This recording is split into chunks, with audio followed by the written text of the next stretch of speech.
दाऊद अपने रूम में आया तो बीशा की उसकी तरफ पीठ थी। उसने सोने के पिंजरे में एक चिड़िया कैद कर ली थी और वो खुश था उस कैदी चिड़िया से जो अब उसकी मानती थी। दाऊद आया और उसने उसे पीछे से ही सीने से लगा लिया। बीशा ने गहरा सांस खींचा। अस्सलाम वालेकुम, बीशा आहिस्तगी से बोली। दाऊद ने सर हिलाकर सलाम का जवाब दिया। आज आप जल्दी आ गए? बस दिल कर रहा था तुम्हारे पास आने का। अभी अदालत जाना है, कुछ ज़रूरी काम है, मगर सब छोड़ छाड़ कर फ़िलहाल तुम्हारे पास आया हूँ। गमगीन लहजे में साथ के साथ उससे मिलने की वजह भी पूरी कर रहा था। बीशा ने सर हिलाया। आज वो उससे एक बात मनवाना चाहती थी, तभी उसकी वक्त बे वक्त की जुसारतों पर कुछ भी नहीं बोली। साईं, बीशा बोली। हुक्म साईं, वो नरमी से बोला। मुझे अपने घर जाना है, 2 माह हो गए हैं। दाऊद रुक गया। 2 माह? उसने तेवरी चढ़ाकर बीशा की तरफ देखा। तुम मेरे साथ रहते हुए वक्त गिन रही थी? वो नागवारी से बोला। नहीं, ऐसा नहीं है, मैं तो बस ये बता रही हूँ कि बहुत वक्त हो गया है, क्या मैं कुछ देर के लिए चली जाऊँ? वो पूछने लगी। नहीं, वो इनकार उसके मुंह पर था। प्लीज़ साईं, ऐसे मत कहें, मुझे बस मोरे से तो मिलने दें, मैं कुछ देर में वापस आ जाऊंगी। वो उसकी मिन्नतें करने लगी। आंखों में नमी अलग उतर आई थी। दाऊद को उसका यूं अपने घर वालों के लिए तड़पना किस कदर बुरा लग रहा था, कोई जानता ही नहीं था। क्या कमी है तुम्हारे पास जो ये तड़प तुम्हारे घर वालों के लिए है? वो उसके हाथ झटकता बोला जो बीशा उसके हाथों पर रखने लगी थी। बीशा को नज़र आ रहा था अब उसका बुरा वक्त शुरू है, मगर आज उसने एक नहीं मानी थी, भले वो उसे मार मार के ख़त्म कर दे। मेरा दम घुटता है इस माहौल में। वो उसकी जानिब देखने लगी। तो तुम्हें यह लगता है कि तुम अपनी माँ के घर जाओगी तो तुम्हारा वहाँ दम नहीं घुटेगा, तुम्हें खुलकर सांस आएगा? वो मुस्कुराया। वहाँ सब मेरे अपने हैं, वो बोली। आंसू साफ किए, अक्सर अपने ही मज़ा चखा देते हैं। वो पीछे लेट गया। ऐसा कुछ नहीं है, वो सब मुझसे मोहब्बत करते हैं, आपको क्या पता वो मुझे कितना याद कर रहे होंगे? बीशा भी बिना लिहाज के बोली। मगर दाऊद इब्राहिम के सामने बीशा इतना बोल गई और दूसरी तरफ सुकून था, ये बात हैरानगी की थी। बीशा बीबी, फूल में बैठी हो किसी? खैर ठीक है, जाओ, बल्कि ऐसा करो 2-3 दिन रह आओ। वो बोला, बालों में हाथ फेरा, अंदाज में लापरवाही थी। वाकई? वो खुशी से चीख उठी। हाँ, दाऊद ने उसकी आंखों में देखा था। Thank you so much Sai, वो खुशी से बोली। अब साईं का इनाम बनता है? वो गहरी नज़रों से उसे देखने लगा। बीशा ज़रा शर्मा सी गई। बनता है ना? वो पूछने लगा। बीशा ने सर हिलाया और दाऊद ने नरमी से उससे अपनी जानिब खींच लिया। वो आज इतना खुश थी कि शायद ही ज़िंदगी में कभी इतना हुई हो। लग रहा था पिछले 2 माह के ज़ख्म धुल गए हों। बस इतने में ही उसे कम से कम 2-3 दिनों के लिए रिहाई मिली थी। उस कैद से वो तैयार थी, किसी से नहीं मिली थी। दाऊद ने ड्राइवर को छोड़ने को कहा और वो खुदा हाफिज करके बैठ गई। वापसी का सफ़र था, उसका दिल बुरी तरह धड़क रहा था। लग रहा था पहली बार देखेगी सबको। वो बस उस गाड़ी को हवाई जहाज़ बना देना चाहती थी कि वो फ़ौरन से वहाँ पहुँचे। क्या रिएक्शन होगा मोरे का, बाबा का, लाला का और हूर? वो तो बहुत ताने देगी, नाराज़ भी हो सकती थी, मगर वो मना लेगी। वो एक्साइटेड थी। घर के आगे गाड़ी रुकी। वो जल्दी से अंदर भागी। उसकी आंखों में आंसू थे। अंदर लाउंज में कोई नहीं था। मोरे, उसने आवाज़ दी तो आवाज़ भी की, मगर कोई जवाब नहीं मिला। कहाँ है सब? वो इधर उधर देखती। इससे पहले मोरे के रूम में जाती हुरैन कमरे से बाहर निकली। उसको देखकर एकदम चौंकी। बीशा ने उसकी जानिब मुस्कुरा कर देखा, जबकि आंखों में कई आंसू थे, कई दास्तान थी जो उसका नहीं में थी, जो वो उसे अपनी दोस्त को बताना चाहती थी। वो दौड़कर हुरैन के हिलने से भी पहले हुरैन के सीने से जा लगी। मैंने तुम्हें बहुत मिस किया हुरैन, सीरियसली बहुत ज़्यादा, इतना कि मत पूछो। वो रो रही थी। हुरैन ने भी उसके गिर्द हाथ बांध लिया। मैंने भी तुम्हें बहुत मिस किया, इतना कि रोज़ दाऊद भाई को कहती रही कि बीशा को कहीं आ जाए। ऐसी भी क्या नाराज़गी, मगर तुम उनके कहने के बावजूद नहीं आई। तुम नहीं आई तब जब बाबा हार्ट पेशेंट बन गए, जहान का एक्सीडेंट हुआ जिससे उसके पाँव की हड्डी फ्रैक्चर होगी। मोरे खुद इतनी कमज़ोर होगी। सब तुम्हारी याद में, सब तुम्हारी आस देखते रहे। सब ने दाऊद भाई की मिन्नतें की और दाऊद भाई ने तुम्हारी, मगर तुम नहीं आई। रोज़ दाऊद भाई आते रहे, सिर्फ उस शर्मिंदगी में कि तुम उनके कहने के बावजूद नहीं आती थी। तुम तुम बहुत बदल गई हो बीशा, बहुत ज़्यादा। पैसे ने तुम्हें इतना घमंडी कर दिया कि तुम्हें हम कीड़े मकोड़े लगने लगे हैं। जिसका वो पैसा था, उस इंसान की आजी और शर्मिंदगी ने हमें बहुत शर्मिंदा किया। तुम तो ऐसा कैसे कर सकती हो? आज तुम आ गई अपने मगरमच्छ के आंसू लेकर। वो चिल्लाई और बीशा को दूर झटका दिया। जो बुत की बन गई थी, बीशा की पीठ ग्रिल से जार लगी, मगर वो बेजरर सी आंखें फाड़े हुरैन को देख रही थी। क्या अब ऐसा रवैया मत देना जैसे ये सब तुमने नहीं किया। वो दाऊद भाई तुम पर झूठ बोलते हैं, इल्ज़ाम लगाते हैं। मैं नहीं जानती ये सब, वो बमुश्किल बोली। नफ़ी करती, वो उसे अपनी बात का यकीन दिलाना चाहती थी। बस करो बीशा, हुरैन गुस्से से बोली। मुझे लगता था मैं बहुत नासमझ हूँ, मुझे कुछ इल्म नहीं, और तुम बहुत समझदार हो, तुम सब चीज़ों को मैनेज करना जानती हो। मगर तुम क्या हो गई हो? तुम दर हकीकत हम सब की नज़रों से गिर गई हो। तुम बेहद बुरी हो बीशा, बेहद बुरी। हुरैन भड़क कर बोली और उसके पास से चली गई। वो नीचे जा रही थी अख्तर साहब के रूम में। हुरैन, ये झूठ है, खुदा की कसम ये झूठ है, मैं ये सब नहीं जानती थी। पापा का हार्ट अटैक, वो सिसकी, जहान का एक्सीडेंट, मैं सच बोल रही हूँ, मैं नहीं जानती। शट अप, हुरैन चीखी। तो क्या तुम ये भी नहीं जानती जब दाऊद भाई ने तुम्हें एहसन से बातें करते पकड़ा और वो बेचारी गुस्से में तुम्हारा मोबाइल तोड़ के, तुम एहसन में कब इन्वॉल्व हुई ये मुझे क्यों नहीं पता चला? बीशा की आंखें फट चुकी थीं। मुंह पर हाथ रखे वो सिर्फ हुरैन की शक्ल देख कर रहेगी। अब बन जाओ मासूम, हुरैन ने तंजिया अंदाज में कहा। उन्होंने मेरा मोबाइल शादी के पहले रोज़ ही तोड़ दिया था, और मैंने एहसन भाई को तो कभी देखा ही नहीं। तुम जानती तो हो वो एक नंबर का झूठा और नफसियाती इंसान है दाऊद, दुनिया का सबसे बुरा इंसान है। उसने मुझे बर्बाद कर दिया हूर।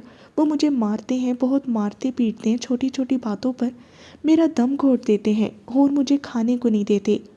हुरैन की तंजिया मुस्कुराहट पर वो एकदम रुकी। वो लफ्ज़ मुँह में ही रह गए।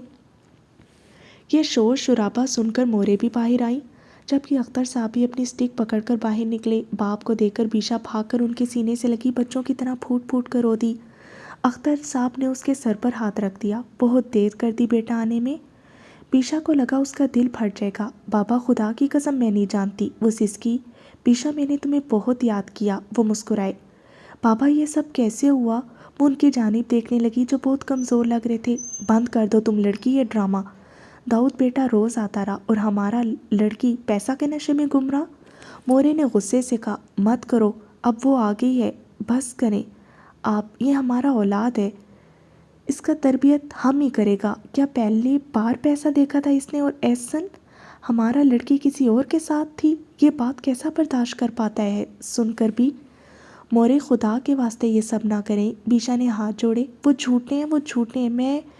मैं दोबारा कभी नहीं जाऊंगी। मैं सब बता दूंगी आपको उनके मुतालिक। वो मुझे मारते हैं, छोटी छोटी बातों पर मारने लगते हैं। मोरे, मैं आपको सब बता दूंगी। वो झूठे इंसान हैं, आप उनकी बातों पर यकीन ना करें। बस कर दो बीशा, ये सब क्या हो गया तुम्हें? जहान गुस्से से बोला। झूठे हैं जिन्होंने हर रोज़ मुझे अपनी मसरूफियत में वक्त दिया। वो झूठे हैं जिन्होंने बाबा को अपना ब्लड दिया जितना वो चाहें। वो झूठे हैं। मुझे तो लगता है तुम झूठी हो, तुम्हारी आंखों पर पैसे की चर्बी चढ़ गई है, तभी तुम्हें और कुछ दिखाई नहीं दे रहा, वो गुस्से से बोला। वो स्टिक लेकर जा रहा था। बीशा को यकीन ही नहीं आ रहा था ये उसके घर वाले हैं, उसके अपने, जिनसे मिलने को वो बेताब थी, तड़प रही थी। मेरी बात का यकीन करो, वो बोली तो लहजा काँप रहा था। सच्ची होकर भी वो सच्ची नहीं थी, उसका कोई यकीन नहीं कर रहा था। तुम हमारे घर आइंदा आओ तो दाऊद भाई की बुराइयां मत करना, कुछ भी कर लो, वो भिड़क कर बोला। बीशा को लगा अब उसके मुंह में ज़ुबान नहीं रही। वो अपने भाई को देख रही थी। ये उसका भाई है, ये उसके माँ बाप हैं, ये उसके दोस्त है। लाला कहाँ है? वो मेरी बात का यकीन करेंगे। आप सब मेरे साथ बहुत गलत कर रहे हैं, वो सिसकी। तुम आई हो तो अच्छी तरह रहो, हमें खुशी है, देर से ही सही तुम्हें हमारी याद तो आई। अब बैठो और बुराइयां करना बंद करो, मैं तुम्हारे लिए खाना बनाती हूँ, हुरैन बोली और हल्का सा मुस्कुराकर वो किचन में चली गई। दूसरी तरफ अख्तर साहब कमरे में चले गए। मोरे भी उन्हीं के साथ चली गई। जहान ने एक नज़र उसकी तरफ देखा। खुद को गौर से देखो, तुम्हारे हुलिये से लगता है जो तुम बोल रही हो, वो गुस्से से कहकर खुद ही चला गया, जबकि बीशा अकेली खड़ी रह गई। पूरा घर उसके पास से जा चुका था। वो 2 माह बाद आई थी। अपनों की प्यास उसे खींच कर यहाँ तक लाई थी, तड़प थी उसके दिल में जो उसे यहाँ तक लाई थी। मगर यहाँ तो सभी अलग था, उसकी बात का यकीन कोई नहीं कर रहा था। 2 माह में क्या क्या नहीं बदल गया। वो साकी थी, यूं ही सोफे पर बैठ गई, उसकी आंख से अब आंसू बहना बंद हो गए थे और उसने आंसू खुद पोंछ लिए। वो अब लाला का इंतज़ार कर रही थी। उसे यकीन था वो उसकी बात ज़रूर यकीन करेंगे। पूरा दिन उसने वहीं गुजारा। हुरैन खाना बनाकर ये कहकर अपने रूम में चली गई कि वो कपड़े बदल कर आती है। असल तो हैरत उसको मोरे पर थी। ये कैसे हो सकता था, एक माँ इतनी बेगाना हो जाए, अपनी औलाद से इतनी नफरत करने लगे, कैसे मुमकिन था ऐसा। वो रात तक उसी लाउंज में बैठी रही। तभी मोरे बाहर निकली, उसकी जानिब देखा जो वैसे ही बैठी थी। हम सो गया था, तुम अपने रूम में चला जाता। उसके सामने आकर बैठ गई। उसे आज अफसोस हुआ। वो उन सब से दूर ही रहती तो दुख में न रहती। उनके रवैये तो उसे जीते जी मार देते। मोरे मोरे उठकर उसके पास आई। खुश हो? उन्होंने मुस्कुराकर पूछा तो वो नफ़ी में सर हिलाने लगी। बिल्कुल भी नहीं, मैं खुश नहीं हूँ, मैं बिल्कुल खुश नहीं हूँ, मेरी बात का यकीन करें। वो उनके हाथ थामती रो दी। मोरे खामोश हो गई। बहुत बदल गई हो तुम। अभी दाऊद का फ़ोन आया था, कह रहा था तुमसे बात करा दूँ। फिर कहने लगा अच्छा मैं खुद आऊँगा मिलने, आप लोगों से भी और बीशा के लिए भी कुछ ख़रीदा है तो सोचा वहीं दे दे। उसके रोने की परवाह किए बिना वो बोली, ड्रामेबाज है वो। बीशा गुस्से से चीखी। बीशा? मोरे का न जाने हाथ कैसे उठ गया था उस पर। बीशा मुंह पर हाथ रखे उन्हें हैरानगी से देखने लगी। उनके हाथ से ये थप्पड़ तो वो कभी नहीं खाना चाहती थी। ना उसे लगता था वो कभी उसे मारेंगी दाऊद की वजह से। तुम ऐसा अपने शोहर के बारे में कैसे कह सकते हैं? तुम्हारा शोहर इतना अच्छा है और तुम बुराइयां किए जा रहे हैं। हमें अब तरस आ रहा है दाऊद पर। हमारा तरबियत में क्या कमी रह गया था जो तुम ऐसा रवैया रखता है? वो गुस्से से बोली। बीशा कुछ नहीं बोली, सर झुका गई। तुम इससे पहले वो मज़ीद कुछ कहती, पीछे से ज़रियाब आ गया। सामने हुरैन भी ये सब देख रही थी। उसने मोरे को सलाम किया और नज़र बीशा पर की जो उसकी जानिब देखे बिना साकित बैठी थी। बीशा? ज़रियाब के मुंह से निकला। बीशा में हिम्मत ख़त्म हो गई थी। कैसी हो? वो आगे बढ़ा, उसके सर पर हाथ रखा। काफ़ी बदतमीज़ हो गई है, हुरैन ने अफसोस से कहा। क्यों कह रही हो ऐसा? ज़रियाब ने ज़रा खुफकी से हुरैन की तरफ देखा। मोरे को तंग कर ये कह कर के वापस नहीं जाऊंगी, दाऊद मारते हैं, हुरैन ने कहा। तो ज़रियाब बिल्कुल खामोश बैठी बीशा को देखने लगा। बीशा? वो फिर से बोला। बीशा ने उसकी जानिब देखा। आंखों में किरचियाँ थी मान के टूटने की, लेकिन एक आस थी सामने बैठे शख्स के लिए कि वो उसे सीने में जकड़ लेगा और कहेगा मैं उस दाऊद के हाथ तोड़ दूंगा। बेटा ये सब क्यों कर रही हो? और ऐसन वाली बात, बहुत शर्मिंदा हूँ मैं दाऊद के सामने, उसने कहा। बीशा अगली बात मुंह से नहीं निकाल पाई। जो भी था वहीं दब गया। वो शोहर है बीशा, उसकी इज्जत करो, उससे मोहब्बत करो बेटे, ज़रियाब ने प्यार से उसे समझाया। बीशा कुछ नहीं बोली। अच्छा खैर छोड़ो इन बातों को, क्या खाओगी बताओ? तुम तो वैसे रोज़ ही बाहर का खाती होगी। दाऊद तो खिलाता होगा, मगर चलो हम गरीबों के घर भी कुछ खा लो, उसने कहा। तो बीशा ने उसकी तरफ देखा। 2 माह से बाहर का खाना दूर की बात, घर का खाना भी सजाओं के साथ खाया था उसने। बीशा सर झुकाए बैठी रही। दाऊद आया तो वहाँ उन सब की आवभगत देखने लायक थी। उन्होंने परवाह नहीं की थी कि वो कुछ खा रही है या नहीं, वो सब बस दाऊद के आगे पीछे थे। तो दाऊद के लिए दोबारा से खाना बनाया गया। बीशा ने इस दौरान दाऊद की तरफ एक निगाह उठाकर भी नहीं देखा। जो भी उसे बुलाता ये बात करता, वो बस हूँ हाँ में जवाब दे देती। ज़्यादातर उसको ज़रियाब ही पुकारा था। बीशा वैसे ही बैठी रही। काफ़ी देर हो गई थी दाऊद की नज़रों का मरकज़ बनी हुई, मगर बीशा ने उसकी तरफ आंख उठाने की जहमत नहीं की। दाऊद रात गहरी होती देख कर उठा। ओके मैं चलता हूँ, एक्चुअली मुझे आउट ऑफ सिटी जाना है, पैकिंग भी करनी है, वरना आप लोगों के साथ मज़ीद बैठता। वो बोला तो इतनी शाइस्तगी से जैसे लगे ही ना कि ये वही दाऊद है जिसे पैसे का इतना ज़म है कि वो हर शय, हर इंसान, यहाँ तक कि अपनी बीवी को भी कीड़ा मकोड़ा समझ रहा था और उसको चिढ़ाने वाले हज़ार थे। मगर बीशा को आज ये सोचते हुए बिल्कुल बुरा नहीं लग रहा था कि उसे दाऊद से सख्त नफ़रत हो चुकी थी, बेहद नफ़रत। दाऊद के उठने के साथ सब उठ के, मैं तो सोच रहा था यहीं रुक जाते, ज़रियाब बोला। जी दाऊद भाई यहीं रुक जाते आप, हुरैन भी पीछे से बोली। तो दाऊद मुस्कुरा दिया। अगर जाना ना होता तो ज़रूर रुकता, वो बोला और मुस्कुरा दिया। मगर मेरी अमानत बल्कि मोहब्बत आप लोगों के पास है, इनका ख्याल रखिएगा। वो हाथ बांधे बीशा की तरफ देखकर बोला, और बीशा की उस इग्नोरेंस ने घर वालों के दिलों में मोहर लगा दी कि वो दाऊद के साथ कैसा रवैया रखे हुए थी। और दाऊद चाहता भी तो यही था, सब उससे बदजन हो जाए, वो बस उसकी होकर रह जाए, उसको सोचे, उसको चाहे, मगर वो शायद किसी गलती में था। बीशा की जानिब सब ने देखा नहीं। जोए, बीशा आपके साथ जाएगा, आपको ज़रूरत होगा पैकिंग में लड़की का, मोरे बोली। बीशा ने मोरे की तरफ देखा। दाऊद ने नफ़ी में सर हिलाया। नहीं मोरे, वो काफ़ी अरसे बाद आई हैं यहाँ, मैं नहीं चाहता मेरी वजह से बीशा और आपके दरमियान कोई दूरी आए। बीशा का दिल जैसे राख हो गया था। शायद वो काबिल नफ़रत था और उससे उतनी नफ़रत करनी चाहिए थी, इतनी नफ़रत करनी चाहिए थी कि इंसान ख़त्म हो जाए, मगर दाऊद इब्राहिम से नफ़रत ख़त्म ना हो। छोटे छोटे जज्बों उसके नरम गरम अरमानों का कातिल था वो। उसने चाहा ही क्या था उससे। वो कोशिश कर रही थी उसके साथ इस तरह रहने की जैसे वो चाहता था, मगर उससे नहीं हो पा रहा था। वो तो आज़ाद पंछी थी, उड़ना चाहती थी, मगर ऐसा नहीं था। वो अपने शोहर के साथ कोई हक तलफी करती, वो उससे प्यार करता था। कोई इतना नीच प्यार किसी से करता है? ऐसे प्यार पर लानत थी उसकी तरफ से। जितने बाकी जज्बे उसमें उठ रहे थे, उतना ज़्यादा उसके फेस एक्सप्रेशन में तब्दीलियाँ और सख्ती आ रही थी। बीशा, मोरे ने गुस्से से कहा। बीशा उठी। चलें? उसने दाऊद की जानिब देखा। दाऊद की आंखों में फतह थी। उसे यकीन था दोबारा वो यहाँ आने की ज़हमत नहीं करेगी और उसे उन लोगों की चापलूसी नहीं करनी पड़ेगी। बीशा बिना किसी तासुर के उसकी आंखों में देखती रही। बीशा की आंखों में बेहद नफरत थी। दाऊद ने निगाह फेरी। आप ना फोर्स करें, मुझे बिल्कुल अच्छा नहीं लग रहा। और बीशा, आप ऐसे एकदम क्यों खड़ी होगी? आपके पेरेंट्स का घर है यार, इस तरह मत करें, आप रुक जाएं। वो ड्रामेबाजी कर रहा था, सबको साबित कर रहा था कि दर हकीकत बीशा में ही फॉल्ट है। वो तो ऐसा वैसा कुछ नहीं चाहता। चंद लम्हे उसकी तरफ देखा। अल्लाह हाफिज़।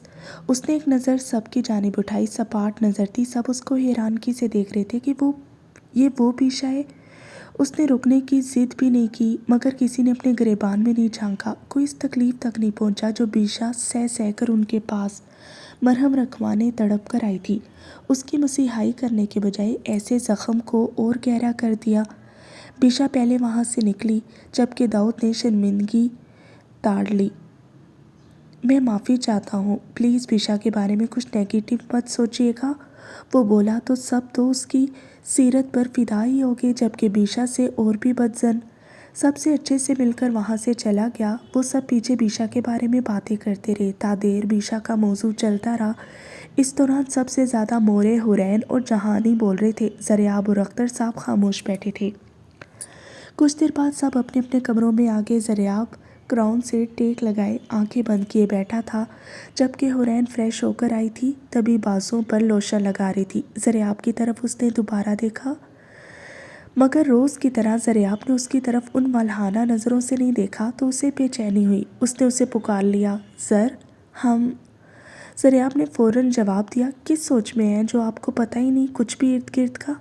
हुरैन बोली और उठकर उसके नज़दीक आ गई। ज़रियाब ने रोज़ की तरह उसे प्यार से देखा और उसे पास बिठा लिया। अगर ऐसा हुआ कि बीशा सच बोल रही हुई? हुरैन कुछ बोलती कि ज़रियाब ने उसे रोका, गोया उसकी बात मुकम्मल होने दे।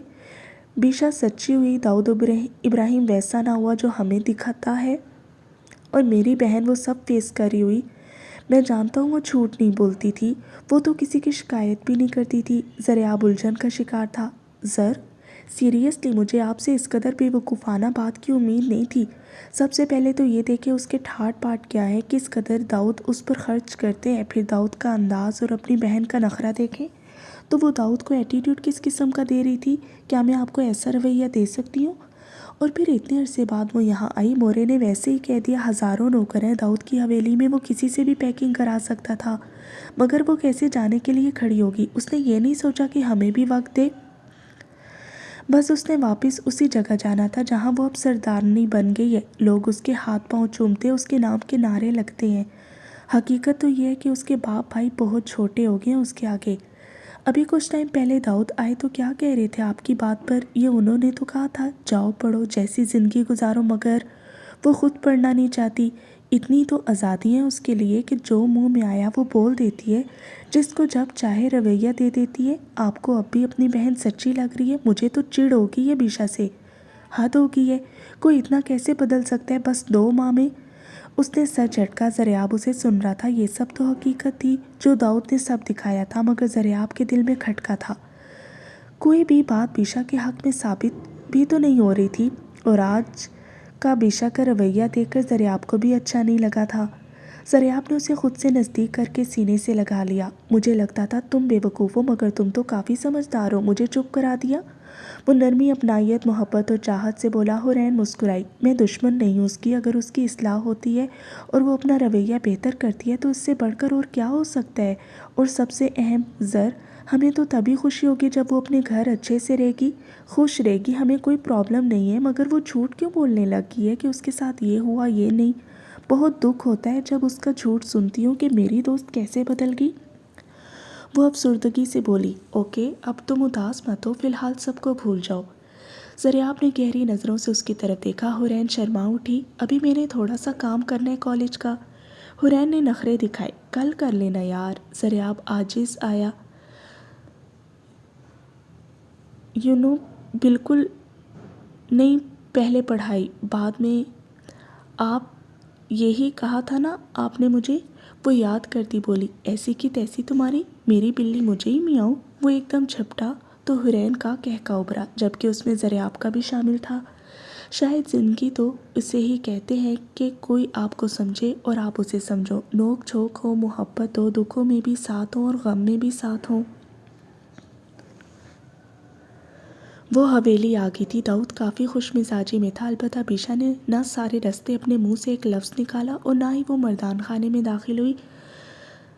यहाँ फ़िलहाल कोई नहीं था। दाऊद ने भी टोकना मुनासिब नहीं समझा। सदमे में थी वो। आज तो दाऊद काफ़ी थक गया था, मगर बीशा की खामोशी को एंजॉय भी कर रहा था। बीशा कमरे में दाखिल हुई, बेड पर बैठ गई, जैसे कोई हार कर बैठ जाता हो, जैसे आगे अब कुछ करने के लिए ना हो। वो अकेली रह गई हो, किसी मासूम बच्चे की तरह दिल सहम रहा था। आँख से एक आंसू नहीं बहा था। ज़रूरत ही नहीं पड़ी, आंखों में आंसू ही नहीं आए। जितने आने थे शायद आ गए थे। जितना वो रोना चाहती थी रो चुकी थी, मगर अब भी वो अपने साथ बीती पर रोना चाहती थी। आंखों में आंसू नहीं आ रहे थे। वो अपने पाँव को घूर रही थी। जब दाऊद कमरे में आया, उसने अपनी शॉल उतार कर शाने पर से एक तरफ फेंक दी। सर्दी काफ़ी ज़्यादा थी और जब गांव में आते थे तो सर्दी शहर की निस्बत और बढ़ जाती, ऐसे कि सर्द हवाएं जिस्म चीर देती हों। वो कमरे में आया, हीटर ऑन किया। जल्द ही कमरे का माहौल नरम गरम होने लगा। चारों तरफ खामोशी थी और गांव में रात तो वैसे भी ज़रूरत से पहले ही हो जाती थी। वो बीशा के पास आकर बैठ गया। बीशा अब भी अपने पाँव को घूर रही थी। दाऊद ने उसका हाथ पकड़ लिया। अब खामोश क्यों हो? उसने ऐसे पूछा जैसे उसकी खामोशी से भी मसला उसे सुकून न मिला हो कि वो बीशा क्यों है अब, कि वो बीशा खामोश क्यों है अब। बीशा मुस्कुराई थी। अपना हाथ दाऊद के हाथ से निकाल लिया, गहरा सांस लिया। ऐसा क्यों लग रहा है आपने शादी नहीं की, जंग लड़ी है? वो गर्दन घुमाकर उसकी तरफ देखने लगी। दाऊद की आंखों में पहली बार किसी शख्स को लेकर न समझी उतरी थी, जबकि वो हर चीज़ को वक्त से पहले समझने की कोशिश करता था। और उस वक्त उसकी आंखों में उतरी उलझन बता रही थी वो समझ नहीं पाया बीशा के अंदाज को। वो दाऊद इब्राहिम था, अपने सामने सबको हरा सकता था मगर खुद हार नहीं सकता था। नहीं, इसे मोहब्बत कहते हैं। शायद मेरी मोहब्बत का अंदाज़ ज़रा मुख्तलिफ है। मैं तुमसे मोहब्बत करता हूँ तो मुझे तुम्हारी तवज्जो और तुम सिर्फ मेरे तक महदूद चाहिए हो। तुम्हें क्या लगा कि मैं तुम्हें अब खुद से आज़ाद करूँगा? तुम्हारी आखिरी सांस भी मेरी मोहताज है। वो उसकी आंखों में देखता बोला। अंदाज चैलेंजिंग था, जैसे कह रहा हो कि बताओ। अब बीशा ने सर हिलाया। दाऊद ने उसे गौर से देखा। वो इतने में डर जाती थी, रोने लगती थी, मगर आंखों में बेतासुरपन और नमी अब नहीं थी। काफ़ी घटिया मोहब्बत है आपकी, बीशा। दाऊद का हाथ हवा में बुलंद हुआ। बीशा ने पलक भी न झपकी। क्या लग रहा है आपको? कौन हूँ मैं? बेजान हूँ या मेरे अंदर दिल नहीं है, मेरे वजूद में जज्बात नहीं है? वो भी चिल्लाई और दाऊद बिना लिहाज के उसके मुंह पर थप्पड़ मार गया। बीशा ने उसका वही हाथ जकड़ लिया। उसका वही हाथ जकड़ कर उसने खुद से दूर किया। मैं? इससे पहले वो कुछ बोलती या दाऊद की हैरान मगर गुस्सीली और इश्तियाल भरी उसका रवैया देखकर हो रही थी आंखों का जवाब देती कि सर बुरी तरह चकरा गया। वो सर थाम की इससे पहले गिरती कि दाऊद के बाजुओं ने उसे संभाला। बीशा को उल्टी सी महसूस हुई। वो दाऊद को पीछे धकेलती वॉशरूम में भागी और उसे लगा उसके अंदर तक सब बाहर आ जाएगा। दाऊद को फिक्र हुई। वो उसके पीछे आया। वो निढाल हो चुकी थी। इतनी उल्टियाँ करके उसने तो कुछ नहीं खाया था, फिर ऐसा कैसे हुआ? दाऊद ने उसे पकड़ा। बीशा की हालत ऐसी नहीं थी कि वो उसको दूर कर पाती, उस पर गुस्सा निकालती। दाऊद उसकी हालत देखकर जल्दी से डॉक्टर को कॉल कर गया। दाऊद ने डॉक्टर को अर्जेंट बुलाया, बीशा को बेड पर लिटाया। बिला वजह इतना चीखी हो तुम, वो ज़रा खुफकी से बोला और बीशा के गाल की जानिब देखा जिस पर उसकी उंगलियों के निशान थे। बीशा ने आंखें बंद कर लीं, वो उसकी सूरत भी देखना नहीं चाहती थी। कुछ देर बाद डॉक्टर आया और उसने उसका चेकअप किया और चेकअप करके डॉक्टर ने जैसी ही खुशखबरी की इतला दी, दाऊद एकदम खड़ा हो गया। क्या वाकई?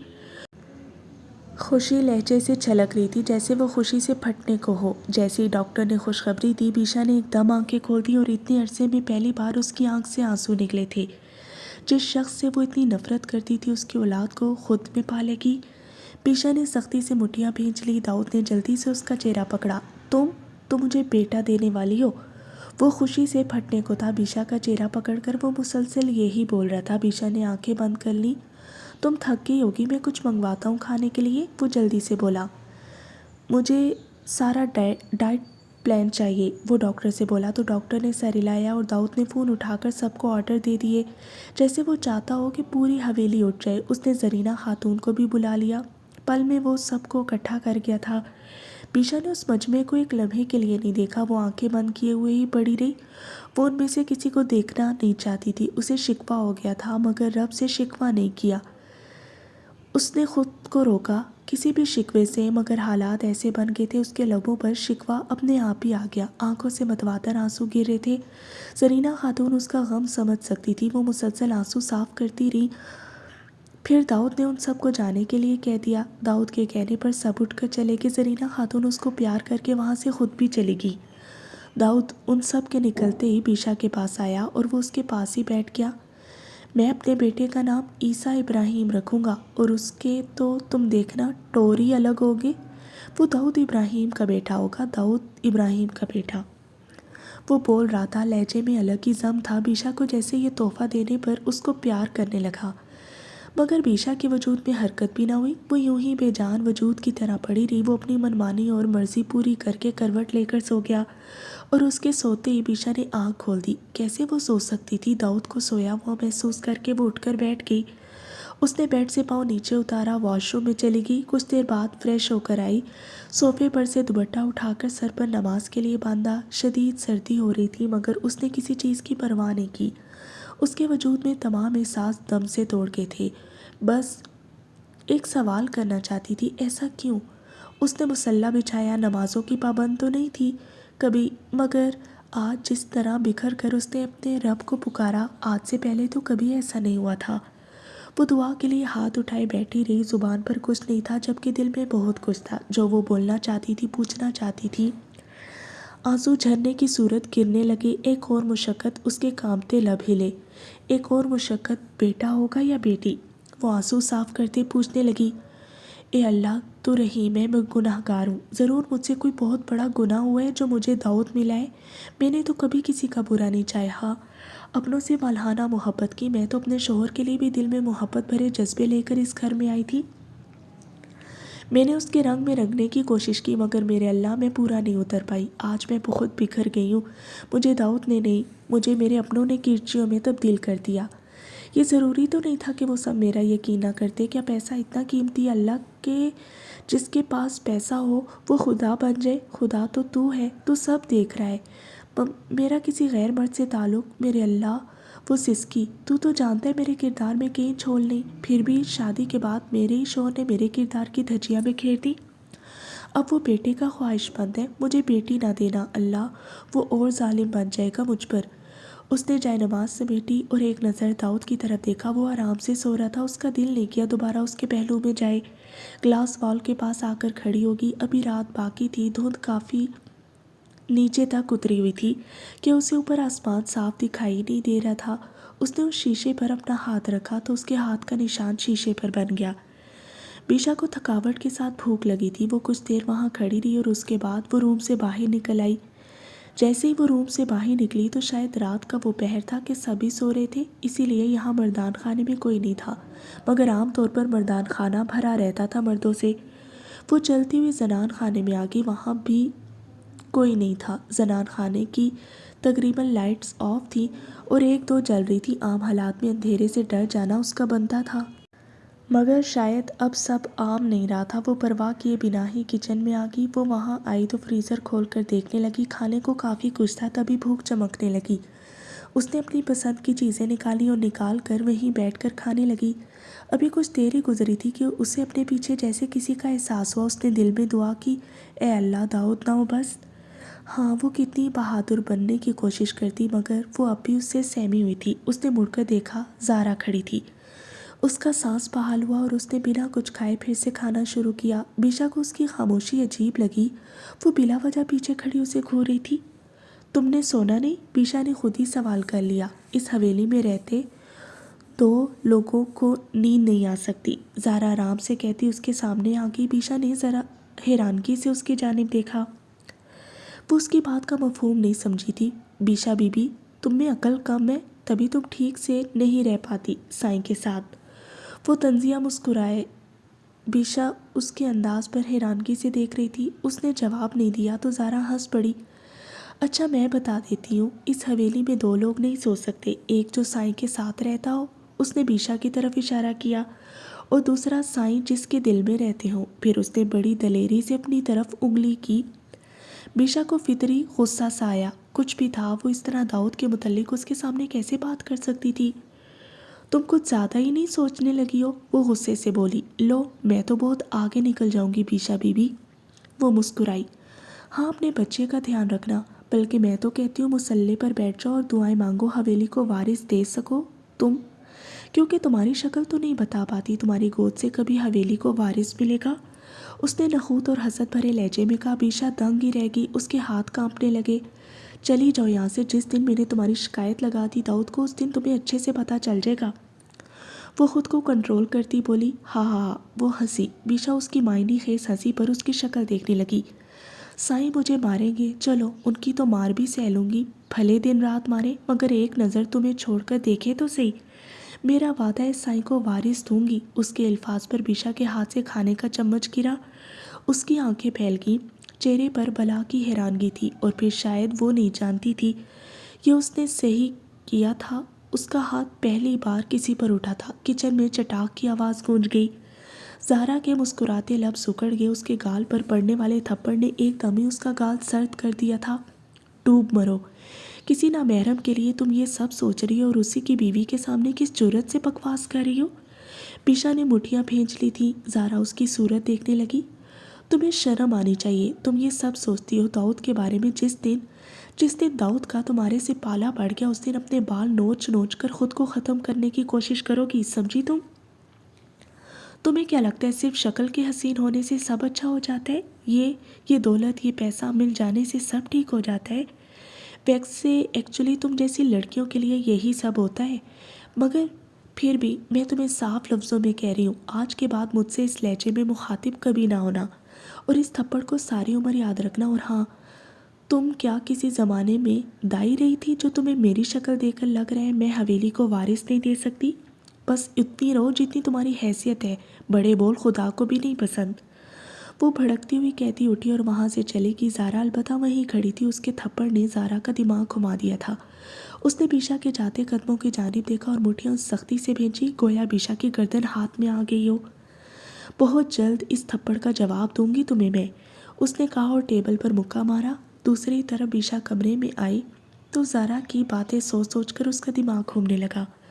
वो क्या क्या सोचती थी दाऊद के बारे में, उसे हैरानगी हुई। साथ वो तलखी से एक नज़र दाऊद को देखकर मुस्कुराई। उसने सर झटका और सोफे पर बैठ गई। बिल्कुल भी दिल नहीं था वो दोबारा उस बिस्तर में जाए।